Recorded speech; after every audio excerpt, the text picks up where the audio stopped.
안녕하세요. 포트 탐구 시간입니다. 오늘 포트폴리오 탐구 시간에는 시황 조금 말씀드리고, 제가 계속 지난 영상에서도 말씀드렸던 2005년의 모습과 유사하게 주가 흐름이 나타난다라고 말씀드렸던 여러 가지 근거들에 대해서 조금 더 자세하게 비교하면서 말씀을 드릴 거고요. 그리고 이런 급등 상황에서는 포트폴리오를 어떻게 대처하면 좋을지에 대해서도 좀 구체적으로 다시 한번 말씀드리려고 합니다.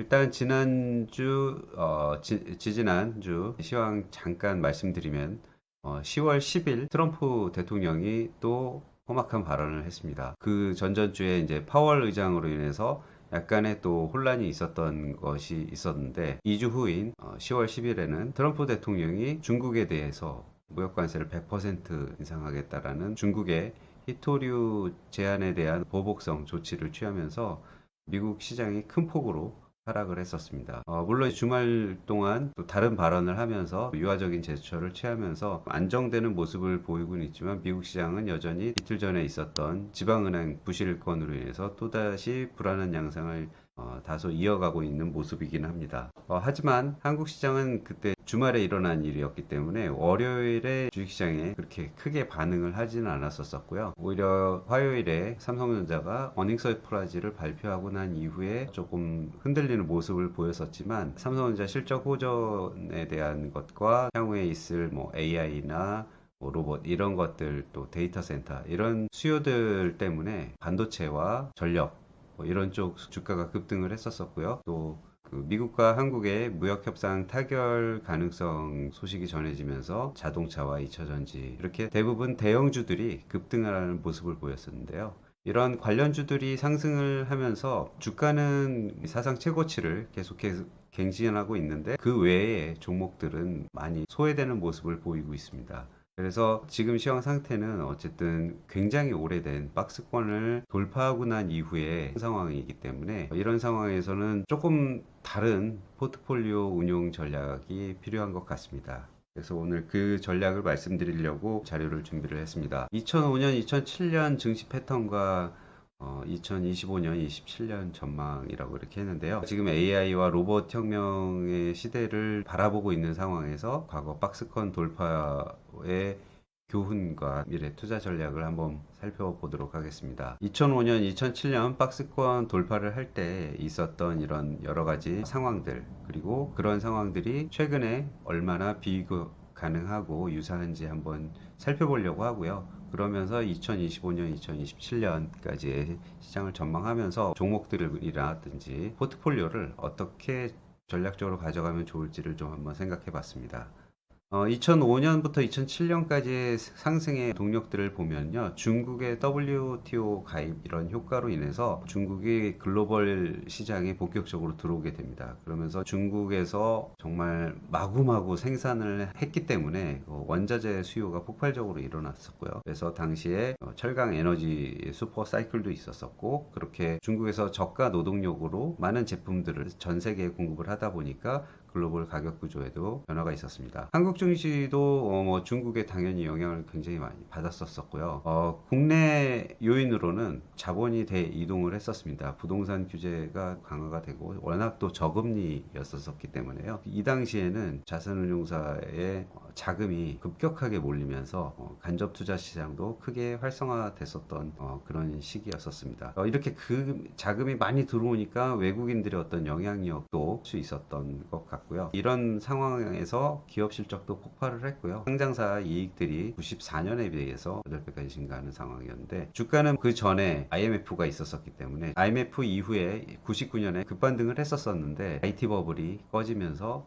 급락을 하게 됐고요. 이후에 9.11 테러라든지 카드채 대란이라든지 뭐 이런 여러 가지 사건을 겪으면서 지속적으로 한국 주식시장이 하락하다가 2003년에 반등하는 듯 했었으나 2004년에 또 원자력 아웃 쇼크라는 것 때문에 한번 또 하락을 하면서 박스권이었었는데, 이런 박스권을 코스피가 돌파를 하기 시작하면서 2005년부터 2007년까지 2000포인트까지 오르는 강세를 보였었고요. 이 당시에는 조선 철강주들의 이제 원자재라든지 산업재들이 큰 폭으로 주가가 오르는 모습을 보였었습니다.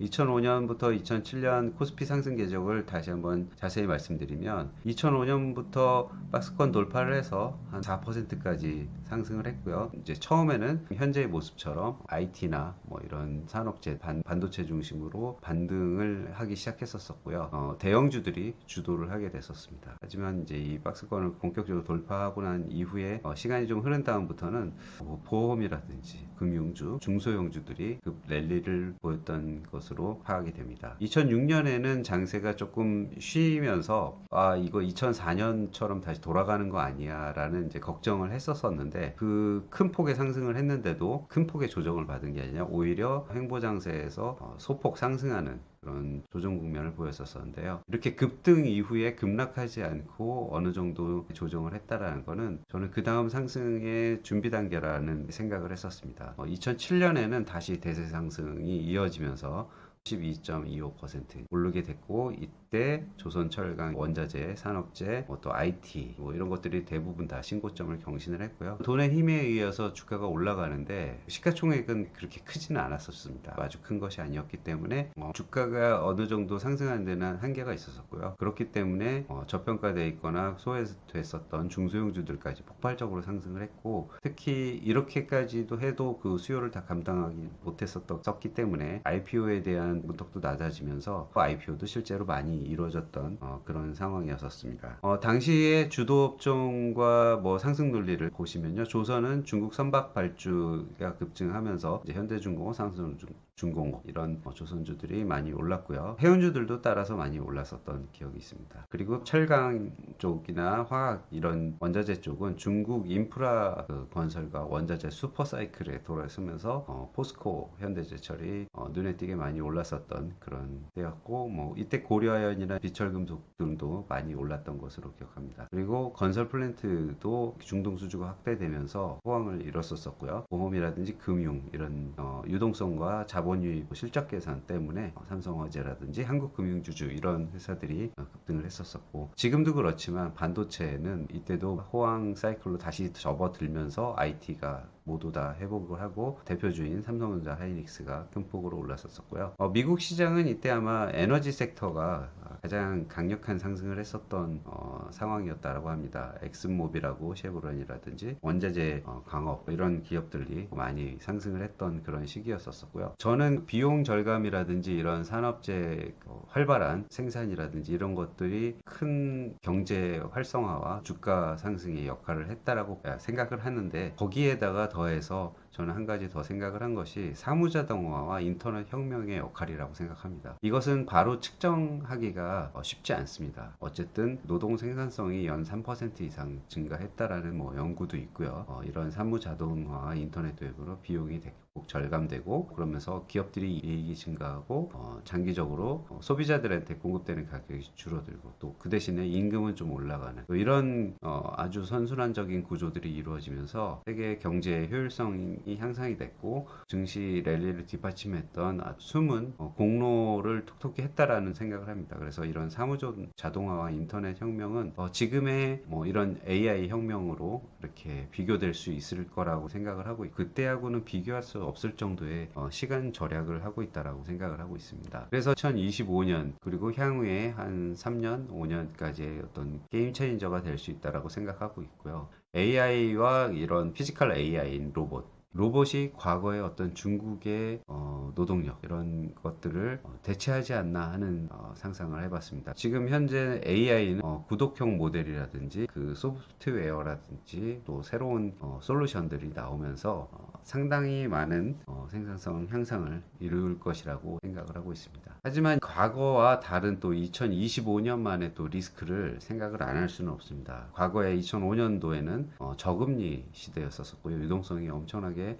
공급되던 그런 상황이었었어요. 그래서 2000년대에 이런 그 저금리와는 달리 긴축 기조가 계속되고 있고, 자금 조달 비용이 증가하면서 밸류에이션이 올라가는 것이 상당히 부담스러운 상황이긴 합니다. 최근에는 2018년부터 무역전쟁 리스크가 굉장히 많았지만, 실제로 전쟁 리스크까지 포함해가지고 공급망에 영향을 주는 일들이 많이 발생을 했습니다. 그래서 공급 망의 이상에 따른 비용 증가로 물가가 상승하고 금리가 상승하는 이런 상황이 계속 악순환이 계속되는 게 이런 지정학적 리스크가 큰 영향을 했죠. AI에 대한 과잉 기대와 규제 비용 이런 것들도 불확실한 요인이 될 수가 있고요. 인구가 고령화된다고 하는 것도 과거와는 다른 영향이 될 수가 있습니다. 그래서 AI 로봇 혁명의 긍정적인 효과는 명확하지만 거시 환경이 과거보다 복잡해서 상승폭과 속도는 제한적일 수 있다 이렇게 생각을 했는데 최근에 상승하는 폭을 보면은 한국 시장 같은 경우는 워낙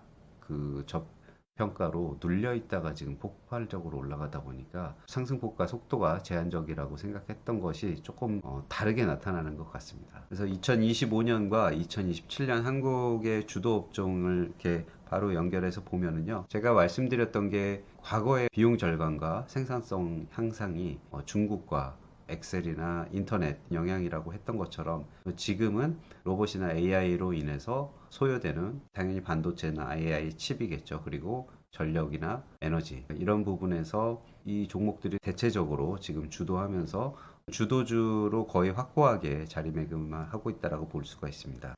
또 성장 논리와 대표 종목을 추가로 말씀드리자면은 로봇 자동화 쪽에는 AI 통합 로봇과 스마트 공장 협동 로봇의 어떤 강점이 있는 그런 분야. 그리고 또 한국이 포지셔닝 할 수 있는 분야라고 저는 생각을 합니다. 이제 협동 로봇 쪽은 두산 로보틱스가 뭐 대표적일 수 있고요. 한국의 포지셔닝 뭐 이런 분야 작은 기업들이지만 지금 결코 작진 않죠. 워낙 급등을 했기 때문에 지금 뭐 이렇게 급등한 주식을 따라갈 말씀은 아니지만 다른 섹터를 찾을 때도 이런 부분들을 좀 주의 깊게 봐야겠다는 점에서 제가 말씀드리겠습니다. 그리고 로보티즈와 SPG 같은 경우에는 각자 자기 분야에서 굉장히 잘하는 강소 기업들이었었는데 로보티즈라는 기업, 액추에이터를 굉장히 잘 만드는 그런 기업이라든지 감속기를 굉장히 잘하는 SPG 같은 기업들은 글로벌 기업들이 하기는 어렵고 또 작은 기업들이 또 하기에도 어려운 그래서 포지셔닝이 잘 돼 있는 그런 기업들이 아니었을까 이렇게 생각을 하고 있습니다. 반도체는 하이닉스나 한미반도체, 테크인 같이 자기 분야에서 경쟁력 있는 위치를 갖고 있는 중견기업들 이상의 기업들이 대표 종목으로 볼 수가 있습니다. 그리고 이런 AI를 구축한다든지 데이터 센터를 만든다든지 할 때 전력 수요가 엄청나기 때문에 이런 전력과 에너지 기업들은 전방 산업의 성장에 따라가면서 계속적으로 상승할 거라고 생각을 하는데요. 이제 오르기 시작하는 삼성 SDI도 있고요. 두산 에너빌리티, 현대일렉트릭이 전력 에너지 쪽에서는 대표적인 종목이라고 생각할 수 있습니다. 바이오 헬스도 글로벌 빅팜들과 동방 성장 가능한 바이오 플랫폼 기술을 갖고 있는 리가켄 바이오나 알테오젠 올릭스 그리고 조선방사는 정밀하고 신속한 한국 특유의 역량이 세계적으로 인정이 되면서 현대중공업, 하나에어로스페이스가 대표적인 종목이긴 한데요. 이것은 이제 최근에 국제정세 영향으로 인해서 조정을 좀 많이 받고 있습니다. 그래서 이런 시기는 좀 전술적으로 생각을 해야 될 것 같아요. 주도주 중심으로 좀 가져가고 전술적으로 이 종목들은 조금 비중을 좀 줄인다든지 또 줄였다가 다시 분할해서 매수하는 게 좋지 않을까 생각을 합니다. K컬처도 마찬가지고요. 한국 문화가 전 세계적인 영향력을 확산을 하고 있는데 거기에 이제 엔터나 음식료, 화장품이 있고 대표 종목으로는 뭐 하이브나 오뚜기, 뭐 APR, 파마리서치 등이 있겠습니다. 미국 시장은 AI나 클라우드는 마이크로소프트, 엔비디아, 뭐 팔렌티어 뭐 대표적으로 유명한 종목들이죠. 그리고 로봇 자동화의 테슬라 아이로봇, 또 메타버스 쪽에서는 메타, 알파벳, 넷플릭스, 로블록스 등이 대표 종목이라고 생각을 하고 있습니다. 뭐 이렇게 여러 대표 종목들을 골고루 포트폴리오를 분산해서 가져가시면서 주도주를 선택해서 그 포트폴리오를 구성하시는 전략이 좋을 것 같고요. 뭐 이런 내용들을 한 번 더 정리를 해보면은 과거와 현재의 핵심 비교는 유사한 듯 하지만 금리가 차이가 많이 나는데요. 앞으로 저는 괜찮을 것이다. 뭐 2027년까지도 좋게 보는 이유 중에 하나가 지금은 고금리에서 더 높아지기보다는 저금리를 향해서 갈 것이라는 이유로 저는 더 올라갈 것이라고 생각을 하고 있습니다. 그래서 박스권 돌파 이후에 대세 상승 가능성 공통점이고 기술이나 비용 혁명이 실적 개선에 촉발이 되고 있다는 점, 인터넷 혁명처럼 글로벌 수요가 확대되고 있는 것들, 그리고 차이점은 아까도 말씀드린 내용들이 있고 중국과 미국이 대립하고 있는 점도 크게 다른 점이라고 볼 수가 있습니다. 투자 전략과 핵심 체크리스트인데요. 제가 오늘 이제 핵심적으로 말씀드릴 부분인데 급등 시기에는 어쩔 수 없이 포커스 업종을 선별해야 되는 시기라고 생각을 합니다. 물론 길게 보면 그렇게 크게 문제가 되지는 않는데요. 단기적으로 이렇게 주가가 폭발적으로 급등을 하게 되면 수익률 소외 현상이 나타나기 때문에 분할해서 장기적으로 매수하려고 했던 종목들에 대해서 실망하게 되고 추가 매수를 또 해야 될 시기에 못하는 경우가 있습니다. 이것을 방지하기 위해서는 포트폴리오를 좀 리밸런싱 하면서 비중을 조절을 하셔야 됩니다. 예를 들면 장기 성장주라고 생각하고 모아가는 종목들이 지금 주도 업종인 수익률을 낼 수 있는 그런 섹터들에 비해서 많다 라고 하시면 일단 그 부분을 일시적으로 좀 줄일 필요는 있을 것 같습니다. 어차피 추가적으로 자금이 들어오면 분할 매수를 하실 거기 때문에 어느 정도는 비중을 좀 줄여서 주도 업종 쪽으로 비중을 이동해야지 계속해서 꾸준히 매수할 수 있다라는 말씀을 드리겠습니다. 그래서 포커스 업종을 선별해서 로봇이나 반도체, 에너지 중심으로 포트폴리오를 구성을 하고 그 외에 꾸준하게 가능성 있는 미래 성장 섹터인 바이오나 엔터, 메타버스 관련주들은 비중을 낮췄다가 다시 계속해서 분할 매수를 하시는 게 좋을 것 같습니다. 제가 구체적인 종목으로 말씀을 드린다면 종목 생각 시간에 대부분 초장기적으로 보고 여러분께 좋은 종목이라고 생각해서 말씀드렸던 종목들인데 미국 주식 중에서는 넷플릭스나 로블록스가 있고요. 한국 주식은 하이브나 리가켄바이오가 있습니다. 여기서 뭐 넷플릭스나 리가켄바이오, 하이브 같은 경우는 현재 시장 상황에 맞지 않게 굉장히 부진한 모습을 보이고 있거든요. 이런 종목들이 포트폴리오 비중이 상당히 높았다. 그러면은 그러니까 계속 모으시는 와중에서 다른 종목들에 비해서 지금 좀 많이 갖고 있다라고 생각하신다면 그 부분을 비중을 조금 축소를 하셔서 지금 포트폴리오 전체적인 수익률을 안정적으로 가져가 줄 수 있는 주도주 쪽으로 옮겨야 되는 상황이다라는 생각을 합니다. 2026년에 혹시 조정이 온다면 지금 답답한 뭐 바이오나 엔터 메타버스 관련주들 이런 것들이 오히려 상승할 수도 있습니다. 그런 조용한 시기에는 오히려 이런 아주 장기적으로 기대가 되는 주식들이 안정적인 모습을 보인다든지 아니면 상대적으로 우상향할 가능성이 있기 때문에 그런 쪽으로 판단을 하셔서 포트폴리오를 조정하시고 리밸런싱 하시는 게 어떨까 생각을 합니다. 리스크 관리 측면에서 고금리나 이제 지정학적인 측면들 모니터링 하거나 파월이나 트럼프 대통령이 하는 말들에 따라서 이렇게 주가가 급락할 때는 주도주들이 급락하게 되면 주도주들로 포트폴리오를 이동하는 그런 걸로 활용할 수도 있고요. 중요한 건 이제 AI 도입이 실제 효과와 비용 절감 수치는 확인하기는 사실 어렵습니다. 그래서 그런 관련 기업들이 실적이 좋아지는 것을 한번 파악은 계속 해볼 필요가 있을 것 같습니다. 결론적으로 새로운 상승 사이클이 시작을 기다리면서 박스권 돌파 이후에 2027년까지 대세 상승이 가능할 수 있다. 이런 것들이 우리가 긍정적으로 볼 시나리오고 주의할 시나리오들은 아까 말씀드렸던 것들을 쭉 관심 있게 보셨습니다. 최종적인 판단은 여러분께서 하시는 거고요. 그리고 이런 의견들이 어느 정도 긍정적이다라고 보신다면은 참고해서 보시고 포트폴리오를 리밸런싱 하시는데 도움이 되기를 바라는 마음에서 오늘 영상을 준비했습니다. 다음에 또 좋은 영상으로 찾아뵙도록 하겠습니다. 감사합니다.